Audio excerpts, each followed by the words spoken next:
Hello friends. मैं अतुल आप सभी का आपके अपने YouTube channel learning point 24x7 पर स्वागत करता हूं। मैं प्रतिदिन आप सभी के लिए फिजिक्स के इम्पोर्टेंट क्वेश्चन की वीडियोज लेकर के आता हूं। तो आइए चलते हैं आज के पहले क्वेश्चन की ओर। हमारा पहला क्वेश्चन है, तड़ित चालक का आविष्कार किसने किया था? Option A Graham Bell, option B Lord Lister, option C Benjamin Franklin और ऑप्शन डी आइंस्टीन। तो तड़ित चालक जो है इसका आविष्कार बेंजामिन फ्रैंकलिन ने किया था। ऑप्शन नंबर सी हमारा करेक्ट आंसर हो जाएगा। तड़ित चालक का आविष्कार बेंजामिन फ्रैंकलिन ने किया था। तड़ित चालक होता क्या है? आप देखते हैं कि जो भवन होते हैं उनको जो आकाशीय बिजली होती है उससे बचाने के लिए उनके ऊपर एक लोहे की जो छड़ लगाई जाती है, मतलब रॉड लगाई जाती है, एक रॉड लगाई जाती है, लोहे की नहीं होती है, वो जो है कॉपर की नॉर्मली बनी होती है। तो लोहे की एक रॉड लगाई जाती है और उसको ज़मीन से कनेक्ट कर दिया जाता है, जिसके कारण कोई भी आकाशीय बिजली आती है तो वो उसके थ्रू होती हुई सीधा ज़मीन में चली जाती है और भवन जो है सुरक्षित रहता है। तो वही तड़ित चालक है आपका, और उसका आविष्कार जो है बेंजामिन फ्रैंकलिन ने किया था। तो चलते हैं अगले क्वेश्चन की ओर। इसका आंसर होगा हमारा option number C Benjamin Franklin. अगला क्वेश्चन हमारा, तड़ित चालक किसके बनाए जाते हैं? ऑप्शन ए लोहे के, ऑप्शन बी एल्यूमिनियम के, ऑप्शन सी तांबे के और ऑप्शन डी इस्पात के। तो अभी हमने पिछले वाले क्वेश्चन में थोड़ा सा कन्फ्यूजन था, मतलब वो गलती से वर्ड निकल जा रहा था लोहा, लेकिन बने बने किसके होते हैं? आपके तांबे के बने होते हैं। ऑप्शन नंबर सी जो है इसका करेक्ट आंसर हो जाएगा। अगला क्वेश्चन है हमारा, विद्युत उत्पन्न करने के लिए कौन सी धातु का उपयोग होता है? Option A uranium, option B लोहा, ऑप्शन सी तांबा और ऑप्शन डी एल्यूमिनियम। तो विद्युत उत्पन्न करने के लिए आपको पता है नाभिकीय रिएक्टर के द्वारा बिजली बनाई जाती है, और वहाँ पर जो ईंधन के रूप में प्रयोग किया जाने वाला तत्व है वो हमारा यूरेनियम है। यानी कि यूरेनियम वहाँ पर हमारा जो है ईंधन के रूप में प्रयोग किया जाने वाला तत्व है। तो ऑप्शन नंबर ए इसका करेक्ट आंसर हो जाएगा। यूरेनियम का जो परमाणु क्रमांक होता है 92 होता है, और उसको रिप्रेजेंट के लिए हम यू का प्रयोग करते हैं। यूरेनियम को रिप्रेजेंट करने के लिए यू का प्रयोग करते हैं। अगला क्वेश्चन हमारा, माइका क्या है? ऑप्शन ए उष्मा और विद्युत दोनों का कुचालक, ऑप्शन बी उष्मा और विद्युत दोनों का चालक, ऑप्शन सी उष्मा का कुचालक तथा विद्युत का चालक, ऑप्शन डी उष्मा का चालक तथा विद्युत का कुचालक। तो जो माइका होती है ये जो है एक कुचालक पदार्थ है, और किसका किसका? उष्मा और विद्युत दोनों का। उष्मा और विद्युत दोनों का कुचालक होता है आपका माइका। ऑप्शन नंबर इसका करेक्ट आंसर हो जाएगा कि जो माइका होती है उष्मा को भी अपने आप से खुद के अंदर से होकर के नहीं प्रवाहित होने देती है, और विद्युत को भी। अगला क्वेश्चन है हमारा, जलते हुए विद्युत बल्ब के तंतु का ताप सामान्यतः कितना होता है? ऑप्शन ए 100 डिग्री सेल्सियस से 500 degree Celsius, option B 1000 degree Celsius से 1500 degree Celsius, option C 2000 degree Celsius से 2500 डिग्री सेल्सियस, और ऑप्शन डी है 3000 डिग्री सेल्सियस से 3500 डिग्री सेल्सियस। तो जो जलता हुआ विद्युत बल्ब होता है उसके तंतु का ताप जो होता है वो सामान्यतः 3500 डिग्री सेल्सियस तक होता है। 3000 से 3500 डिग्री सेल्सियस। कहीं कहीं पर ये वाला आपको इस तरह से 3200 से स्टार्ट करके लिखा होता है कि 3200 से 3500 डिग्री सेल्सियस। तो ये भी आपका करेक्ट आंसर होता है कि 3200 से 3500 डिग्री सेल्सियस, या फिर जो है 3000 से 3500 डिग्री सेल्सियस आपका करेक्ट आंसर हो जाता है। तो यहाँ पर हमारा option number D correct answer हो जाएगा। अभी कल हमने आपको ये भी बताया था कि जो विद्युत बल्ब के तंतु बने होते हैं किसके बने होते हैं? तो टंगस्टन के वो आपके बने भी होते हैं। अगला क्वेश्चन है, एम्पियर क्या मापने की इकाई है? Option A voltage, option B विद्युत धारा, ऑप्शन सी प्रतिरोध और ऑप्शन डी पावर। तो यहाँ पर जो है हमारा एम्पियर को नापने, एम्पियर जो है एम्पियर में विद्युत धारा को मापा जाता है, यानी कि विद्युत धारा को मापने की इकाई है आपकी एम्पियर। तो ऑप्शन नंबर बी हमारा करेक्ट आंसर हो जाएगा। वोल्टेज को मापने, वोल्टेज जो है वो विभवान यानी कि वोल्ट में मापा जाता है, और प्रतिरोध जो है वो ओम में मापा जाता है, और जो पावर होती है, शक्ति होती है वाट में मापी जाती है। तो यहाँ पर हमारा करेक्ट आंसर होगा ऑप्शन नंबर बी विद्युत धारा। अगला क्वेश्चन हमारा, एक कृत्रिम उपग्रह में विद्युत ऊर्जा का सोर्स क्या होता है? आपको पता है कि जो उपग्रह होते हैं वो पृथ्वी से भेजे जाते हैं, तो उन्हें बिजली कहाँ से मिलती है, यानी कि उनको ऊर्जा कहाँ से मिलती है जिसके कारण वो चलते हैं? तो ऑप्शन ए है यहाँ पर थर्मोपाइल, ऑप्शन बी है सौर सेल, ऑप्शन सी डायनेमो और ऑप्शन डी लघु नाभिकीय रिएक्टर। तो जो कृत्रिम उपग्रह होते हैं उसमें सोलर पैनल लगे होते हैं, और उनके द्वारा जो है बिजली का उत्पादन होता रहता है, क्योंकि ऊपर जो है सूर्य का प्रकाश आसानी से उनको मिलता रहता है और बिजली का उत्पादन होता रहता है। तो ऑप्शन नंबर बी सौर सेल हमारा करेक्ट आंसर हो जाएगा। अगला क्वेश्चन है हमारा, विद्युत ऊर्जा को यांत्रिक ऊर्जा में बदलने की युक्ति है। Option A dynamo, option B transformer, option C विद्युत मोटर और ऑप्शन डी इंडक्टर। तो यहाँ पर जो आप देख रहे हैं विद्युत ऊर्जा को यांत्रिक ऊर्जा में बदलने की युक्ति है, वो होता है हमारा विद्युत मोटर। विद्युत मोटर काम क्या करता है, इसको विद्युत ऊर्जा दी जाती है और उसके द्वारा ये कार्य करता है यांत्रिकी यानी कि यांत्रिक ऊर्जा में उसको परिवर्तित करता है। तो ऑप्शन नंबर सी हमारा करेक्ट आंसर हो जाएगा। ऐसे हमारा होता है यांत्रिक ऊर्जा को विद्युत ऊर्जा में, ये तो विद्युत से यांत्रिक में था, लेकिन अगर यांत्रिक से विद्युत में पूछा जाएगा तो हमारा डायनेमो आंसर होगा। यांत्रिक से विद्युत यानी कि मैकेनिकल एनर्जी जो होती है इसको कन्वर्ट करता है इलेक्ट्रिकल एनर्जी में। इसको कन्वर्ट किया जाता है किसमें, इलेक्ट्रिकल एनर्जी में। किसके द्वारा, विद्युत डायनेमो के द्वारा। डायनेमो के द्वारा मैकेनिकल एनर्जी यानी कि यांत्रिक ऊर्जा को विद्युत ऊर्जा में परिवर्तित किया जाता है। जो हमारा सेल होता है या बैटरी जो होती है वो रासायनिक ऊर्जा को विद्युत ऊर्जा में परिवर्तित करती है। तो यहाँ पर हमारे इस क्वेश्चन का तो आंसर होगा ऑप्शन नंबर सी विद्युत मोटर। अगला क्वेश्चन है हमारा, रासायनिक ऊर्जा का विद्युत ऊर्जा में रूपांतरण किसके द्वारा होता है। अभी पिछले क्वेश्चन में हमने आपको बताया कि रासायनिक ऊर्जा को विद्युत ऊर्जा में रूपांतरण जो है बैटरी के द्वारा किया जाता है, लेकिन अब यहाँ पर जो है क्वेश्चन आपका ऑप्शन अलग तरीके से है। ऑप्शन ए है इलेक्ट्रोलाइसिस, ऑप्शन बी है प्रकाश संश्लेषण, ऑप्शन सी है श्वसन द्वारा और ऑप्शन डी है उत्सर्जन द्वारा।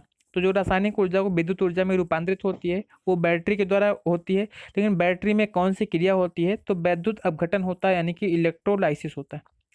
वैद्युत अपघटन यानी कि इलेक्ट्रोलाइसिस होता है। तो ऑप्शन नंबर ए यहाँ पर हमारा करेक्ट आंसर हो जाएगा।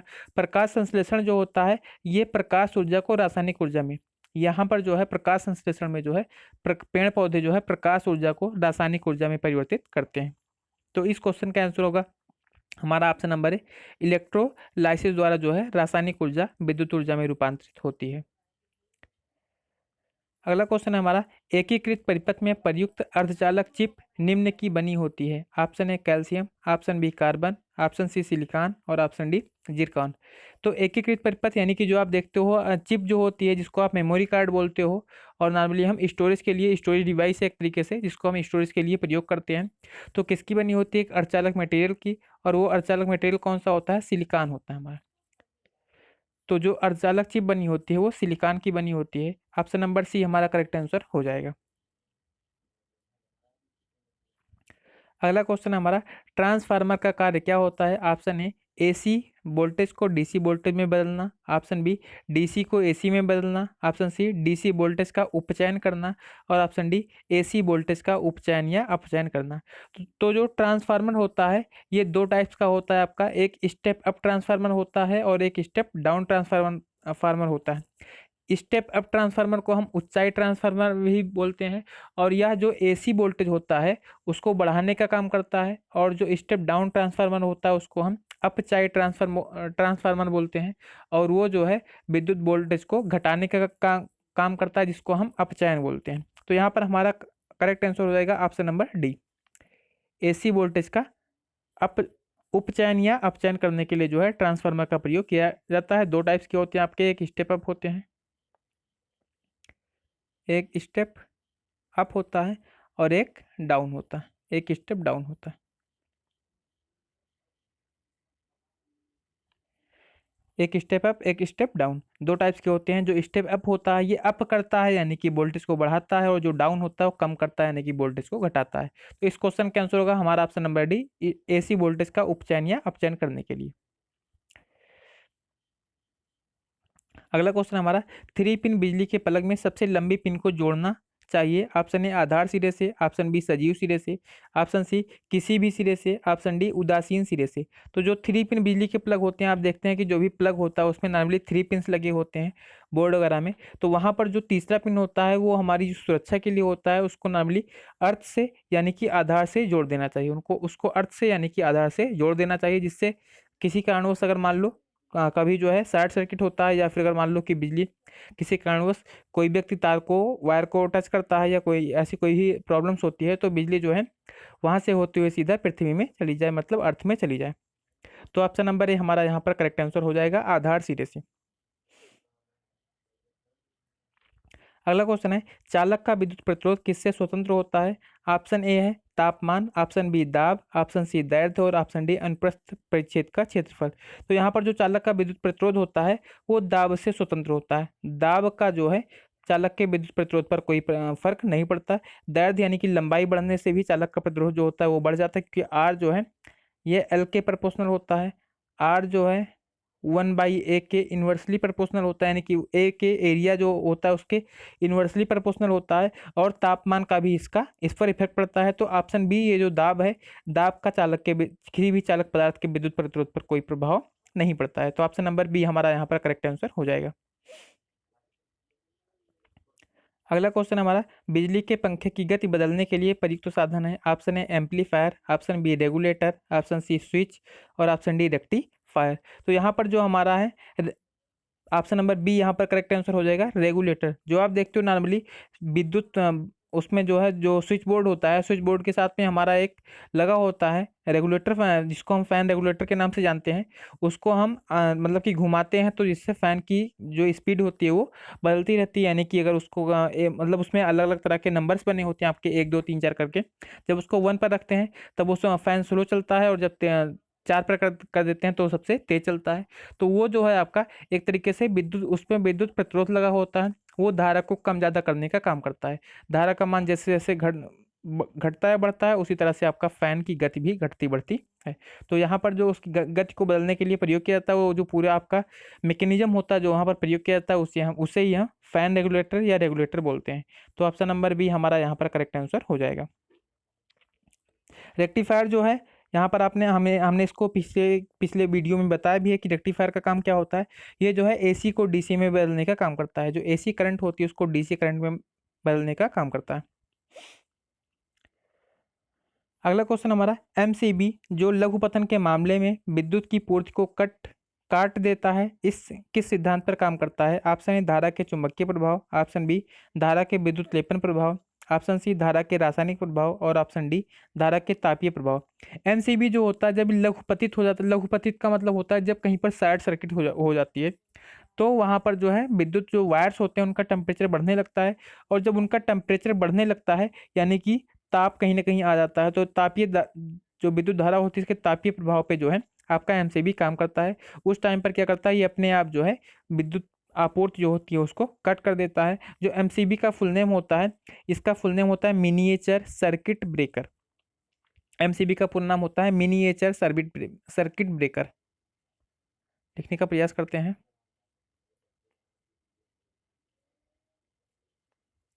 मिनिएचर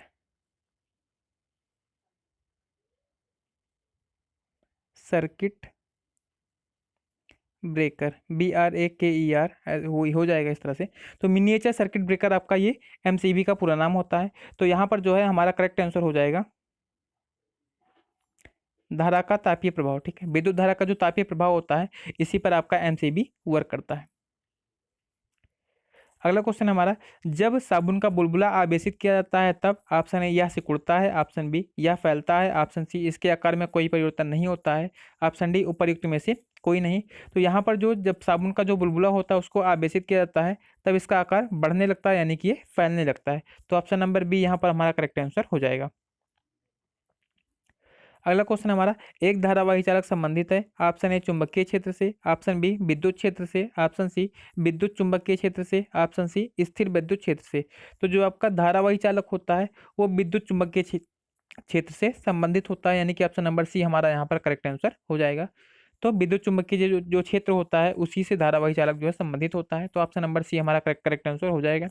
ये विद्युत चुंबकीय क्षेत्र क्या होता है, यानी कि विद्युत कहीं पर भी अगर मान लो कि कोई भी कुंडली होती है उसमें जब हम विद्युत धारा को प्रवाहित करते हैं तो वहाँ पर जो है एक तरीके का चुंबक उसके आसपास जो है एक तरह का चुंबकीय बल जो है काम करने लगता है। तो उसके आसपास, उस कुंडली के आसपास कुछ दूरी में हम जो है चुंबकीय बल का अनुभव करते हैं। वही जो क्षेत्र होता है वो हमें हमारा विद्युत चुंबकीय क्षेत्र कहलाता है। अगला क्वेश्चन हमारा, कौन सा उपकरण विद्युत प्रतिरोध को मापता है? Option A ammeter, option B potentiometer, option C volt meter और ऑप्शन डी ओम मीटर। तो यहाँ पर जो हमारा होता है विद्युत प्रतिरोध को मापने के लिए ओम मीटर का प्रयोग किया जाता है, और आपको पता भी है कि जो प्रतिरोध का मात्रक होता है वो क्या होता है, ओम होता है। तो आपको अगर विद्युत प्रतिरोध का मात्रक पता है ओम, तो उसी से बता सकते हो ओम का मापन किसके द्वारा किया जाएगा, ओम मीटर के द्वारा किया जाएगा। यानी कि ऑप्शन नंबर सी हमारा करेक्ट आंसर हो जाएगा। अगला क्वेश्चन है, डायनेमो एक मशीन है जिसका काम है, ऑप्शन ए उच्च वोल्टेज को निम्न वोल्टेज में परिवर्तित करना, ऑप्शन बी निम्न वोल्टेज को उच्च वोल्टेज में परिवर्तित करना, ऑप्शन सी विद्युत ऊर्जा को यांत्रिक ऊर्जा में परिवर्तित करना, ऑप्शन डी यांत्रिक ऊर्जा को विद्युत ऊर्जा में परिवर्तित करना। तो यहाँ पर जो डायनेमो होता है ये यांत्रिक ऊर्जा को विद्युत ऊर्जा में परिवर्तित करता है, यानी कि ऑप्शन नंबर डी यहाँ पर हमारा करेक्ट आंसर हो जाएगा। यांत्रिक ऊर्जा को विद्युत ऊर्जा में परिवर्तित करने के लिए डायनेमो का प्रयोग किया जाता है, और ये जो विद्युत ऊर्जा को यांत्रिक ऊर्जा में परिवर्तित करने के लिए विद्युत मोटर का प्रयोग किया जाता है। अभी इसी वाले वीडियो में हमने स्टार्ट में बताया था ये। और बाकी हमारा जो ए और बी में दिया गया है कि उच्च वोल्टेज को निम्न वोल्टेज और निम्न वोल्टेज को उच्च वोल्टेज में, तो जो एसी का उच्च वोल्टेज या निम्न वोल्टेज होता है उसको एक दूसरे से परिवर्तित करने के लिए हम जो है ट्रांसफार्मर का प्रयोग करते हैं। तो यहाँ पर जो है इस क्वेश्चन का तो आंसर होगा हमारा ऑप्शन नंबर डी, यांत्रिक ऊर्जा को विद्युत ऊर्जा में परिवर्तित करना। अगला क्वेश्चन है हमारा, विद्युत धारा के ऊष्मीय प्रभाव पर आधारित घरेलू उपकरण है, ऑप्शन ए विद्युत हीटर, ऑप्शन बी विद्युत बल्ब, ऑप्शन सी ट्यूबलाइट और ऑप्शन डी उपर्युक्त सभी। तो विद्युत धारा का जो ऊष्मीय प्रभाव होता है उस पर आधारित ये तीनों हैं, विद्युत हीटर भी, विद्युत बल्ब भी और ट्यूबलाइट भी, यानी कि ऑप्शन नंबर डी यहाँ पर हमारा करेक्ट आंसर हो जाएगा, उपर्युक्त सभी। क्योंकि विद्युत हीटर में भी विद्युत धारा जो जब प्रवाहित की जाती है तो वहाँ पर जो नाइक्रोम का वायर लगा होता है वो गर्म हो जाता है, और जिसके कारण इसका यूज जिससे हमें जो है ऊष्मा मिलती है।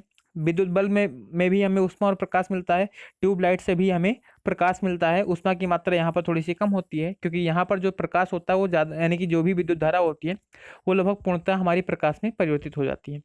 तो ऑप्शन नंबर डी यहाँ पर हमारा करेक्ट आंसर हो जाएगा कि सभी जो है विद्युत धारा के उसमें प्रभाव पर कार्य करते हैं। अगला क्वेश्चन हमारा, प्रतिदीप्त नली में सर्वाधिक सामान्यतः प्रयोग होने वाली वस्तु है, ऑप्शन ए सोडियम ऑक्साइड तथा आर्गन, ऑप्शन बी सोडियम वाष्प तथा नियान, ऑप्शन सी पारा वाष्प तथा argon, option D mercuric oxide तथा नियान। तो जो प्रतिदीप्त नली होती है उसमें सामान्यतः प्रयोग होने वाली जो वस्तु है वो पारे की वाष्प और आर्गन का प्रयोग किया जाता है। पारे की वाष्प और आर्गन का प्रयोग किया जाता है, तो ऑप्शन नंबर सी यहाँ पर हमारा करेक्ट आंसर हो जाएगा। अगला क्वेश्चन है, यदि किसी प्रतिरोधक तार को लंबा किया जाए तो उसका प्रतिरोध ऑप्शन ए बढ़ता है, ऑप्शन बी घटता है, ऑप्शन सी स्थिर रहता है और ऑप्शन डी उपर्युक्त सभी। तो जो प्रतिरोधक तार होता है उसकी लंबाई को बढ़ाई जाती है, लंबाई को बढ़ाया जाता है तब उसका प्रतिरोध भी क्या होता है, बढ़ने लगता है, यानी कि ऑप्शन नंबर ए हमारा यहाँ पर करेक्ट आंसर हो जाएगा कि आर जो है ये डायरेक्टली प्रोपोर्शनल होता है एल के, यानी कि जो वायर की लंबाई होती है उसके एल के, और ये एरिया के जो है व्युत्क्रमानुपाती होता है, और आर बराबर सीधा सा हमारा फार्मूला होता है रो इंटू एल बाई ए। यानी कि अगर लंबाई बढ़ाएंगे तब भी हमारा प्रतिरोध बढ़ेगा, और क्षेत्रफल को बढ़ाएंगे तब हमारा प्रतिरोध घटेगा। और विशेष प्रतिरोध के ये साथ में जो है ये कांस्टेंट इसको यूज करके जो है तब हम जाकर के वाला पूरा फार्मूला बनाते हैं। तो यहाँ पर जो हमारा क्वेश्चन आंसर हो जाएगा ऑप्शन नंबर ए, जब भी लंबाई बढ़ाई जाएगी तार की तो विद्युत प्रतिरोध का मान क्या होगा, बढ़ेगा। ऑप्शन नंबर ए यहाँ पर हमारा करेक्ट आंसर हो जाएगा। अगला क्वेश्चन है, विद्युत मरकरी लैंप में रहता है, ऑप्शन ए कम दाब पर पारा, ऑप्शन बी अधिक दाब पर पारा, ऑप्शन सी नियान और पारा, ऑप्शन डी इनमें से कोई नहीं। यहाँ पर मरकरी वर्ड से आपको पता है कि पारे पारा का यूज होगा, लेकिन यहाँ पर पारा किस तरह से रहता है, विद्युत मरकरी लैंप पे कम दाब पर आपका पारा भरा जाता है, यानी कि ऑप्शन नंबर ए यहाँ पर हमारा करेक्ट आंसर हो जाएगा। अगला क्वेश्चन हमारा, यदि किसी प्रारूपी पदार्थ का प्रतिरोध विद्युत प्रतिरोध गिरकर शून्य हो जाता है तो उस पदार्थ को कहते हैं, ऑप्शन ए अतिचालक, ऑप्शन बी अर्धचालक, ऑप्शन सी चालक और ऑप्शन डी विद्युत रोधी। तो कोई भी प्रारूपी पदार्थ होता है अगर उसका प्रतिरोध जीरो हो जाए यानी कि वो अतिचालक हो जाता है, वो अतिचालकता का गुण प्रदर्शित करता है। कोई भी पदार्थ जो होता है अगर उसका टेम्परेचर बहुत ज़्यादा कम किया किया जाता है तब वो उसका प्रतिरोध लगभग शून्य हो जाता है, और पदार्थ जो है अति चालकता का गुण प्रदर्शित करता है, यानी कि उसमें जो है किसी भी प्रकार की धारा की कोई हानि नहीं होती है। संपूर्ण धारा जो है प्रचालक के एक सिरे से दूसरे सिरे तक प्रवाहित हो जाती है। तो ऑप्शन नंबर ए यहाँ पर हमारा करेक्ट आंसर हो जाएगा कि अगर प्रतिरोध शून्य हो जाता है तो पदार्थ क्या होता है, वो अति चालक होता है। तो इस वीडियो का लास्ट क्वेश्चन था आपका जो है, और आज की वीडियो थोड़ी सी लंबी हो गई है, क्योंकि यहाँ पर थोड़ा आज क्वेश्चन की संख्या थोड़ी सी ज़्यादा थी विद्युत की। आज यहाँ पर आपका पूरा कंप्लीट हुआ जो विद्युत है। अगले दिन हम किसी नए टॉपिक को स्टार्ट करेंगे। आप लोग कमेंट करके बताइएगा कि हाँ कौन से टॉपिक स्टार्ट करना है। तो आप ज़्यादा से ज़्यादा वीडियो को देखिए, अपने दोस्तों के साथ में शेयर कीजिए और चैनल को सब्सक्राइब कीजिए। Thank you.